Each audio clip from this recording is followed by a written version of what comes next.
So it's a holiday weekend and you are excited because you have that extra day off. You're pumped, you're ready to go party, to have fun, and to really just kick back and relax. Maybe you are celebrating a birthday or an anniversary, or maybe you're going to a party or an event or just something really significant and festive. But regardless of whatever you're doing and whatever you're involving yourself in on any holiday weekend, it's really important to know the major issue that everybody faces, and that is running the risk of getting a DUI. Now, I know that nobody really goes out there expecting to get a DUI, but what I have noticed is that there is a huge correlation between holiday weekends and people getting DUIs. So, what I'm going to do is share with you my top tips on how to avoid getting a DUI without spoiling your fun during a holiday weekend. So I am criminal defense attorney Hannah Akintoye, and essentially when it comes down to some of these major holiday weekends, we're talking Labor Day weekend, Memorial Day weekend, New Year's Eve, 4th of July weekend. All of these major holidays are always so much fun because there's always something going on. And you want to be out there, you want to be enjoying the fun as well, but what you don't want to ruin your fun is getting a DUI. So here are some of my top tips on things that you probably never thought about, of things that you can do to avoid getting a DUI on your next holiday weekend. Okay, so my first tip is get a designated driver.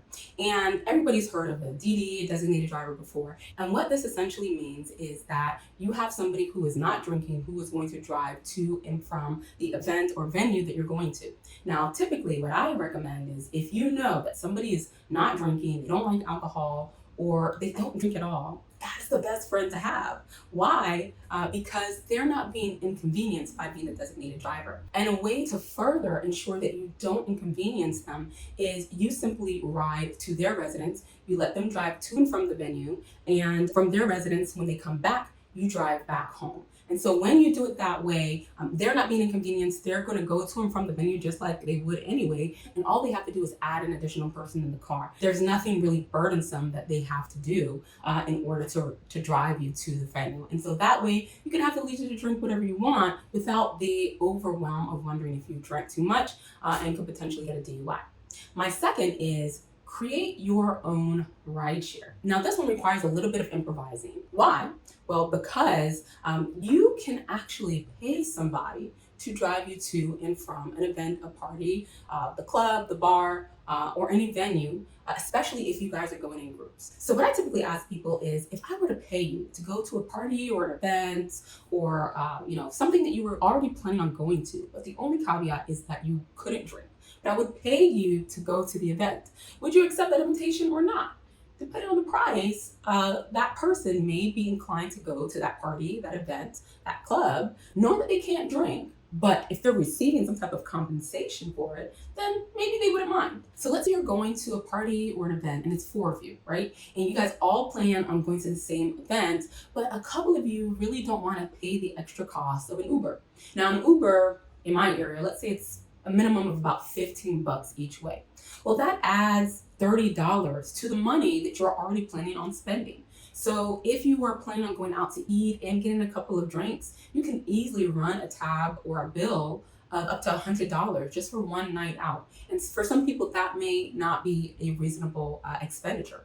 And so what you could do is, if there are 4 of you, you guys could all chip in to have one person go to the same party, the same event with all of you guys, but they don't drink. And so it's similar to this designated driver situation that I gave you, where you would meet at that person's residence so that they're not inconvenienced, or you guys could pick somewhere that you all wanted to meet. And this person would go to and from the venue, the event, the party, whatever it may be, and you guys would compensate this person. So if there are 3 other individuals in the car, right, and one person is driving and they're not drinking, and it would have cost each person $30 to take an Uber back and forth. That's $90 that you can pay this person.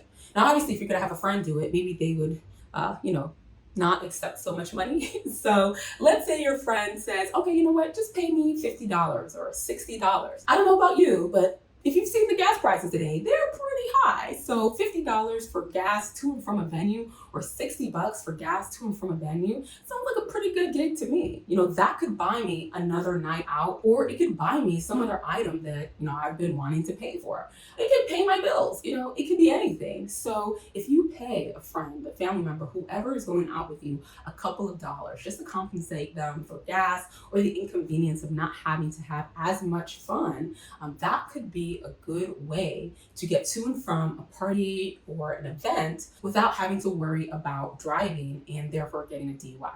So my third recommendation is always have an overnight bag in your car if you're driving anywhere. And I usually say this because I realize that a lot of people don't want to maybe sleep over at a friend or sleep over at a hotel because they don't want the stigma of the walk of shame, right? They don't want everybody to know that, they slept somewhere overnight and the next morning they're still in their heels, they're still in their nice dress clothes on a random Saturday or Sunday morning when nobody's probably up or dressed up that seriously at that time. So nobody wants to do the walk of shame. Nobody wants everybody to know that clearly you slept somewhere other than your own residence when you went out the night before. And so I always say, have an overnight bag ready and available in your car. So if you're in a situation and you know that you're not going to make it home and you need to go to a hotel or you need to sleep over at a friend or family member's residence, at least you can change your clothes the next day without feeling out of place. So always having that backup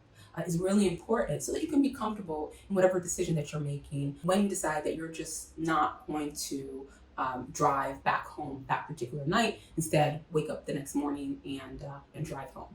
And then my fourth recommendation for today is budget for all of this. Why do I say that?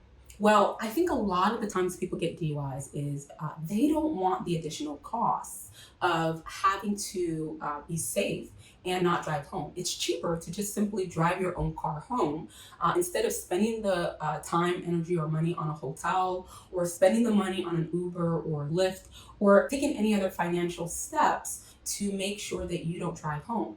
If you are in a situation where your car is parked on the street, you may have to pay for parking all night long, or you may have to have your car in a garage where you're paying for parking in a garage for a whole 24-hour period or maybe 48-hour period, depending on how quickly you can get back to your vehicle. So it's really inconvenient to have to spend the extra money to make sure that you don't drive drunk.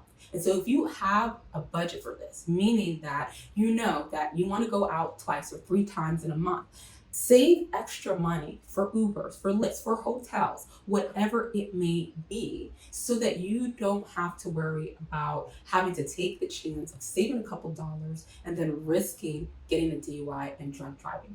So those are my recommendations for you on how to avoid getting a DUI, especially during a holiday weekend. Now, that's all that I can really fit in today's video, but I have a more extensive list of what you can do to avoid getting a DUI during a holiday weekend. So if you want a copy of this list, just check out the link in the description below this video, and it will guide you to how to get this free download of multiple other ways that you can avoid getting a DUI during a holiday weekend. I want to make sure that I share as much knowledge as possible to ensure that you are not getting a DUI during your next celebration, event, party, or a holiday celebration. So as always, stay safe, and I look forward to hearing any questions that you have. If you do have questions, always feel free to comment them below or message me.